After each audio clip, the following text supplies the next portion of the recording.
let's talk about the mid-year freakout book tag. Book freakout tag? You know what I'm trying to say. You've seen the videos 2 months ago because I am filming this very, very late. I don't know where my list is. Oh my gosh. Maybe I'm not filming this video. Alright, it's a new day and I found my list. So let's do the mid-year freakout book tag. The mid-year book freakout tag. I still can't get it right. Now it's actually August when I'm filming this, but I'm only counting the books from January to June because that's when I was supposed to film this. So the best book I read in the first half of the year, and that for me would be Hex by Thomas Oldhavalt. I've seen so many bad reviews for this and it is bumming me the fuck out because I absolutely adored this. This is a horror book that takes place in the small community that has a curse put upon it by an old-timey witch. The witch actually still lives in this community. She has been around for several hundred, maybe thousands of years, I can't remember. She exists there as a specter, I guess, haunting the town. She has had her eyes and lips sewn shut. And part of the curse is that if you ever leave the town, you will immediately want to commit suicide. So you can't, once you've moved in, you can't move out. And because this has existed as long as this town has, basically, they have a lot of ways of dealing with the witch now. There are rules surrounding who you're allowed to talk to and what you're allowed to say, social media use, etc. They actually have an app that will tell you where the witch is in the town at any given moment. And basically when we enter the book, they almost just view the witch as a nuisance. Like, they're used to her at this point in time. They make jokes about her and they kind of just live life around her. But the teenagers in the town are getting really sick of having to deal with this. They think that they're under some sort of martial law, like the fact that they can't leave, the fact that they can't talk about this with their friends from out of town. So they decide to pull a prank on the witch and they want to upload it to YouTube. And things kind of go from there. I loved this. Teenage brutality was done so well in here. At that age, you haven't had your empathy totally developed yet, and your sense of justice and your sense of self-righteousness is at an all-time high. The way that this escalated felt so real to me. I love the certain folklore aspects. I love the ending.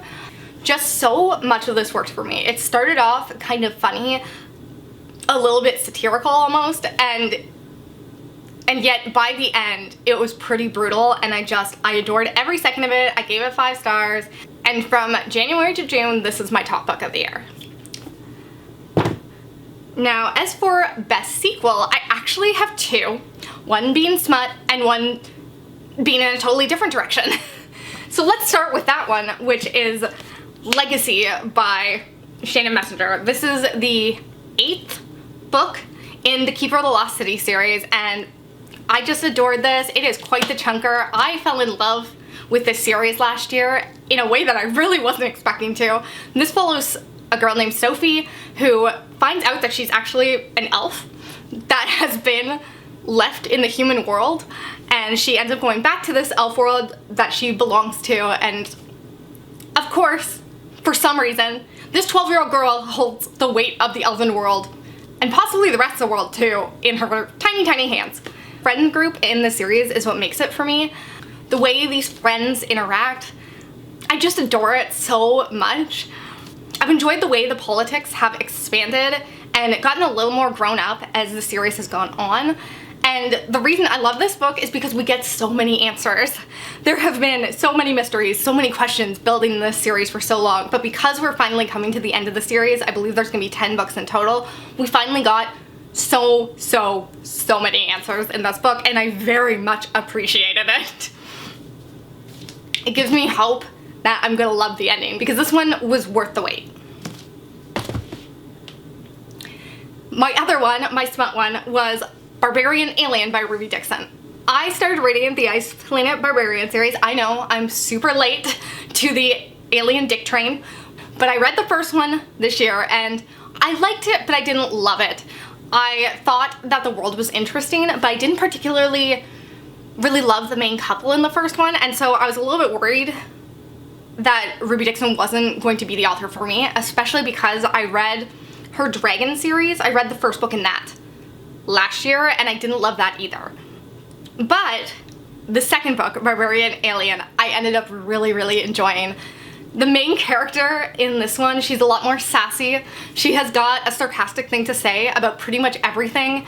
She wants to be her own independent woman. She wants to go and like get her own food and all that, and she's like really excited about hunting, and then she ends up with this man who's a little gruff, a little grumpy, and I just like loved the back and forth so much. I literally laughed throughout this entire book, and it was just so much fun. So because of this, like, I came around. I will definitely be reading more of this series. So I believe the third question is the book you haven't read yet? The book that came out this year but you haven't read yet. I did not write down the full questions. I should have.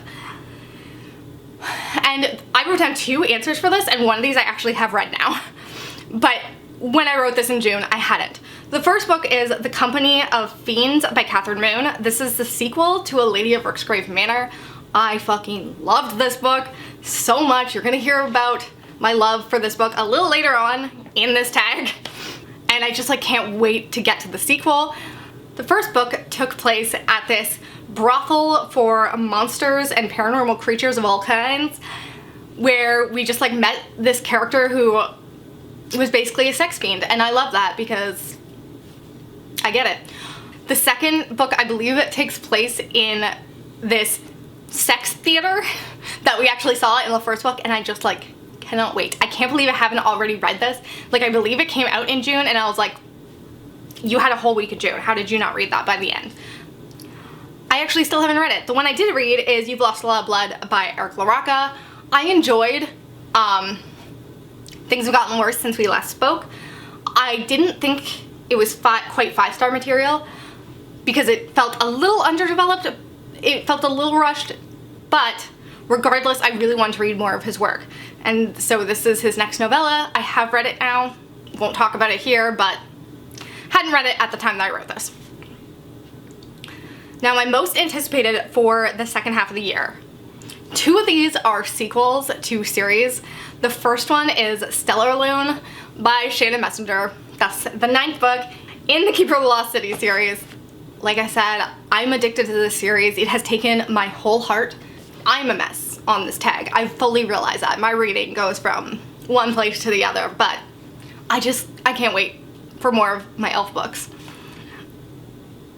The next one is The Atlas Paradox by Livy Blake. I adored The Atlas Sex. Like, I truly didn't know just how much brain space that book was gonna take up. I can't wait to reread it before the sequel comes out. I am dying. And then the third book I have for most anticipated is the only one that isn't a sequel on this list, and that is The Two Dr Gorskys. The Two Dr Gorsky by Isaac Fellman. I don't know a ton about this. This is just one of those things that I saw and immediately was like, I need that. This has something to do with psychiatric magic. It's about a woman who has dealt with some sort of academic abuse, and she now has decided to go study under some famous doctor magician.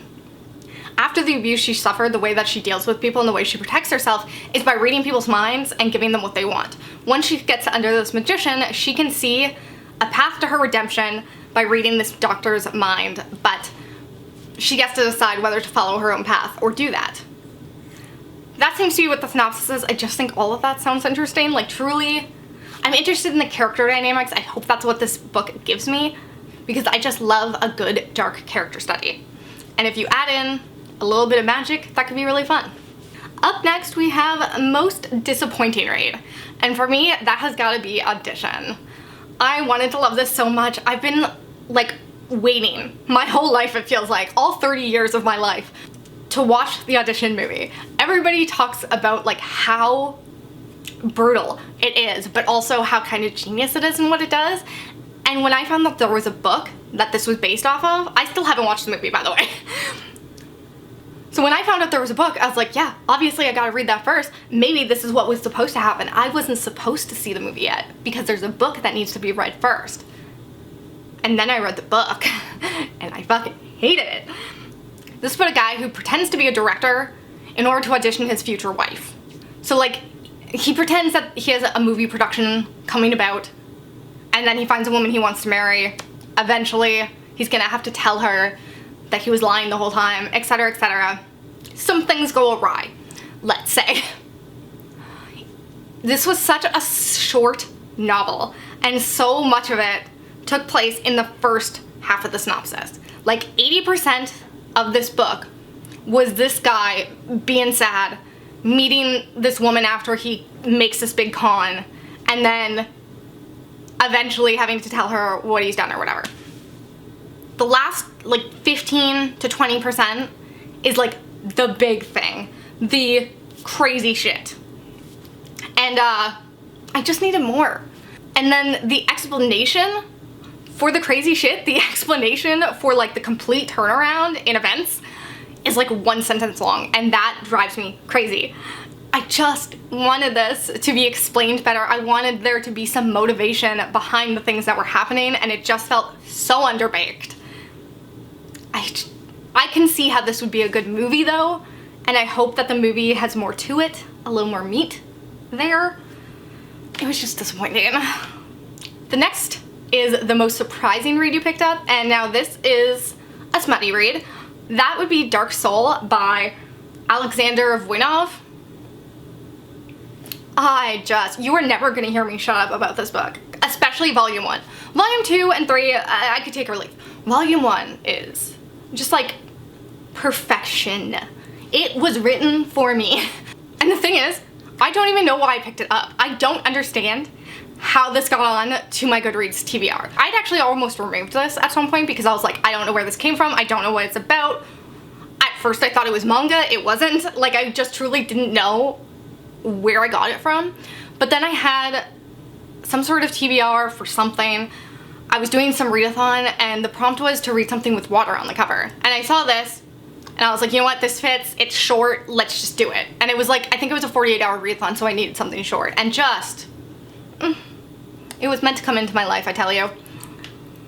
This was a male-male romance, dark romance, keep that in mind, between a mafia boss and an assassin. There's an age gap. There is some non-consensual things that end up being consensual down the road. There's non-consensual things that both parties enjoy. Let's just say that. There is some gunplay. There is some water play. It was lovely. Like, if you aren't into dark shit, don't pick this up. If you are not into spicy shit, don't pick this up. Because, I mean, there is no story here. Not in volume 1. There is none to be found. In volume 2 and 3, you get a little bit of story. Probably why I don't like them as much. In volume 1, it is just sex and it is wonderful. Truly surprising in all sorts of ways, and all of them good. So next question is the character you have a crush on. For me, that would be Kellen Bones in the Fuckboy Psychos series. Is that what it's called? By C.M. Stunich. Now, keep in mind when reading this that I am picturing Machine Gun Kelly, because for some reason all these books take place in high school, and I refuse. I'm not picturing that. That is disgusting. So instead, for me, I picture people just being in college or whatever, but like a really old college, because I'm pretty sure Machine Gun Kelly's probably like 35. I don't know. Regardless, that's who I'm picturing, and it is just delightful. Kellen Bones is just like, I feel like C.M. Stunich only writes so many types of love interest. She likes her boys to be very emo. She likes them to belong in the dark and have gravelly voices and smell like specific things. I don't know why. Cigarettes and motor oil, and I don't know. She loves a good scent description.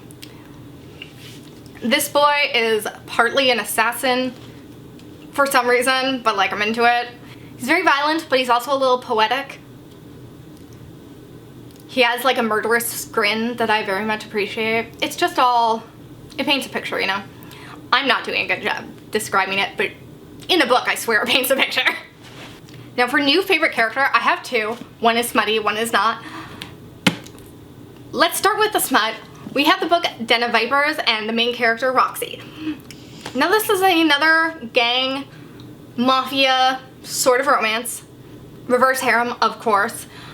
And our main character, Roxy, is just a badass, and she is very badass in the typical sense.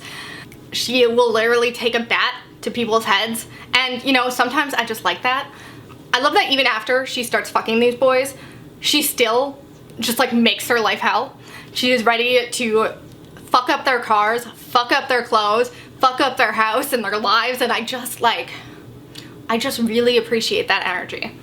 Now the non-smutty one is from the Louisiana Long Shot series by Jana DeLeon. I have read like 8 of these books now, and I'm not gonna lie, I kind of hate them, and yet I'm still reading them because they're easy and they're fun, and like it is giving me comfort read vibes when things are hard. I actually binged the series when I had COVID, so I needed something that was soothing and that I didn't have to use a lot of brain power to.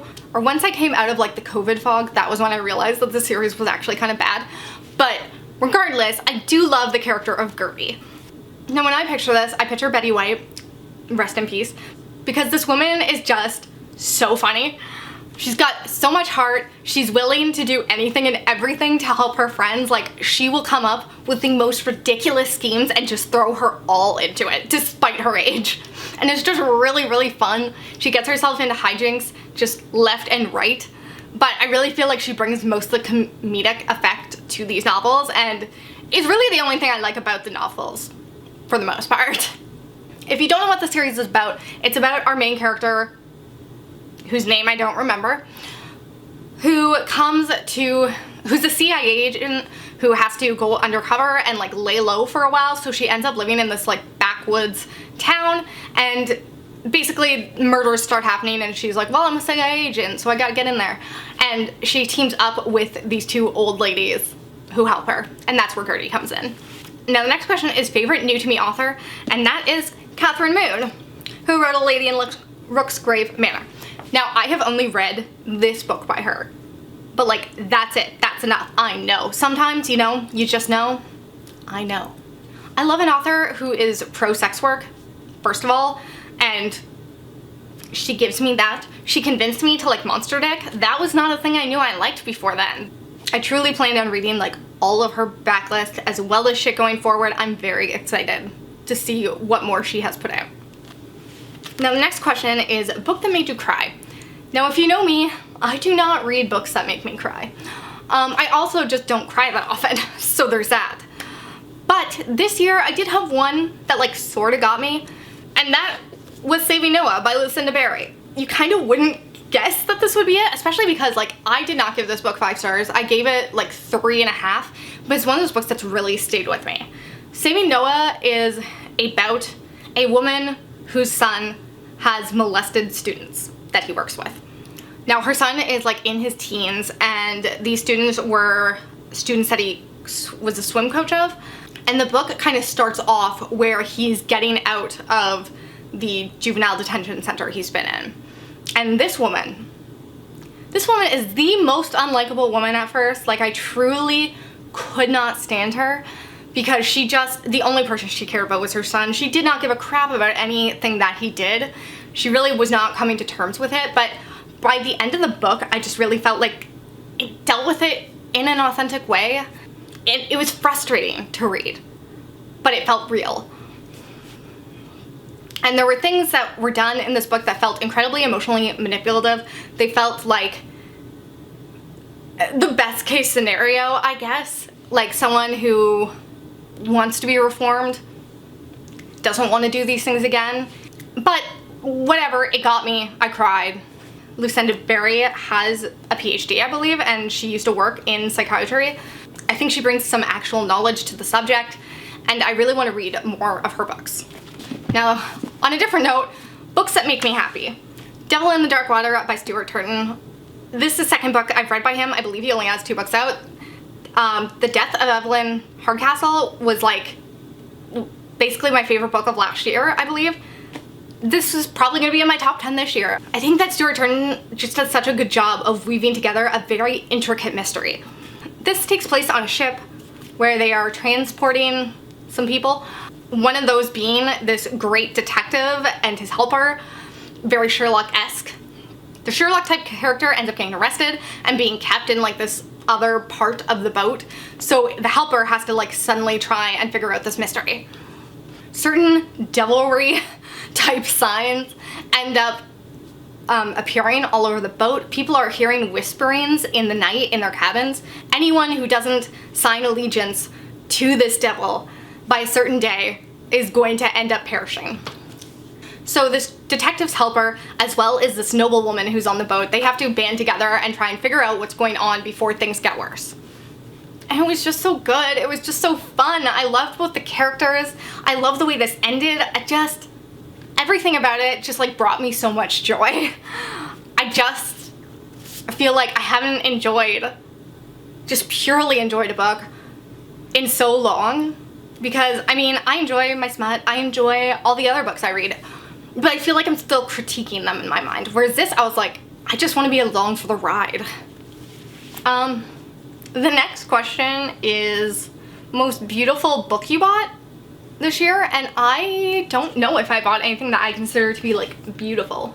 I would say I haven't read this book yet, but I bought All of Us Villains by Amanda Foody and Christine Lynn Herman. This cover's fine, but what I love is this. I just think I love whenever a publisher puts something under the dust jacket, especially because that's kind of how I store my hardbacks now. So I really liked that. And then another thing I kind of liked was Queen of Teeth by Haley Piper. I just like the color story. Now the last question is books you need to read before the end of the year. Look, the things I need to read are my NetGalley arcs. If you don't know what NetGalley is, it is a website where if you are a book reviewer of some sort, you can get books before they're published so that you can review them and talk about them on your channel. I had been using NetGalley a couple years ago, and then I fell so far behind on reviewing things that I just kind of gave up. I have now signed back into my NetGalley. I'm trying to get it under control. I've been reading NetGalley books left and right, but I still have a lot to go. The ones I still need to read and are at the top of my priority list are In the Garden of Spite by Camilla Bruce. The Death of Jane Lawrence I actually read since I've written this list. The Lost Village I've read too, hey! Little Eve by Catriona Ward. All's Well by Mona Awad. The Village by Rachel Hawkins, I think. Why I didn't write down author's name, I don't know. What's the other one I just got? And Runtime by Catherine Ryan Howard. I'd say those are at the top of my priority list because like either they came out already like years ago and I really wanted to read them then, or they're like just coming out now and I'm supposed to read them before that happens.